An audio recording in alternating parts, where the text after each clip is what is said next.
Nicolas. Bonjour Solène. Alors, je suis ravie qu'on fasse ce petit Rex retour d'expérience tous les deux sur WeSeed. Alors, c'est vrai que depuis la création en 2008, la société a bien évolué. J'ai un petit peu regardé les chiffres récemment et vous êtes à 250 millions d'euros levés sur la plateforme et tu me disais aussi 160 000 investisseurs. Donc, un grand, grand bravo déjà. Merci. Est-ce que tu pourrais justement nous expliquer comment le projet a été lancé au tout départ et comment la proposition de valeur a évolué pour vous depuis une dizaine d'années? Le projet, initialement, effectivement, il s'agissait pour nous de pouvoir fédérer et d'ouvrir une nouvelle trajectoire dans l'investissement alternatif. Mhm. Et donc, par là, de pouvoir fédérer des investisseurs non professionnels dans le cadre de financement de projets, notamment de projets économiques et de projets d'entreprise. Donc, quand on a démarré, on finançait que des startups dans des zones plutôt amorçage ou early stage. Mhm. Et puis, le projet a évolué, puisqu'on a intégré le financement de programmes immobiliers.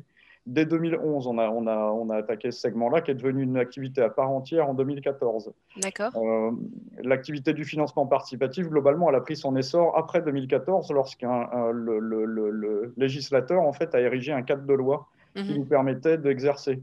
Nous, on a fait un peu toute la partie amont, le défrichage hors cadre de loi, donc sous le radar. C'était extrêmement intéressant. Ça nous a permis de participer activement à justement l'écriture de ce cadre de loi. Et aujourd'hui, je pense que les preuves de concept sont faites sur l'activité économique financée par le citoyen non professionnel, Mhm. du fait des montants effectivement qu'on a sous gestion aujourd'hui, qu'on investit chaque année, et par les niveaux de performance qu'on obtient effectivement sur ces investissements. Est-ce que tu peux nous donner une idée du type de projet qui aujourd'hui est rentré via la plateforme? On a des projets très tech Ouais. en equity, donc on va financer en haut de bilan.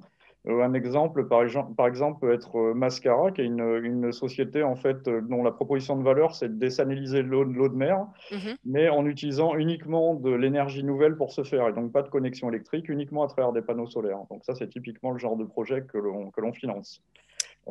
Et si je vais sur l'immobilier, on va financer un bâtiment sur une opération de marchand de biens, par exemple, à Paris, qui est une transaction d'immeuble d'un premier propriétaire à un nouveau propriétaire.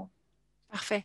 Alors, tu me disais tout à l'heure que vous aviez, enfin non, d'ailleurs, tu vas me corriger, mais vous avez un nouveau label ou une nouvelle licence qui vous a été octroyée ou qui va vous être octroyée dans les prochaines semaines. Tu peux nous en dire plus? Alors à la base, effectivement, en tant que licence réglementaire, nous, on est une entreprise d'investissement. Ouais.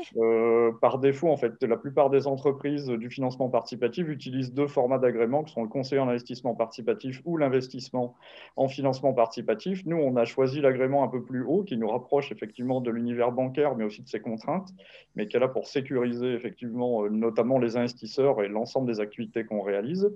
Et là, on va devenir, c'est déjà acté, en fait, on va devenir société à mission.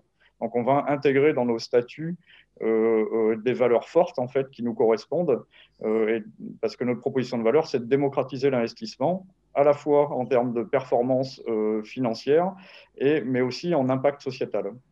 Et ça s'obtient auprès de qui? Auprès du régulateur bancaire? Non. Non, ça c'est une trajectoire qui est directement issue des réflexions qu'on a en interne. Donc n'importe quelle société, en fait, elle peut se doter d'une raison d'être, hein. C'est ça qui nomme effectivement les entreprises à mission. C'est un concept assez nouveau et c'est un changement uniquement statutaire, mais qui impose D'accord. un certain nombre d'obligations, à savoir la création à minima d'une commission en interne qui va s'assurer effectivement qu'on exerce notre activité dans le cadre de la raison d'être qu'on a fixée.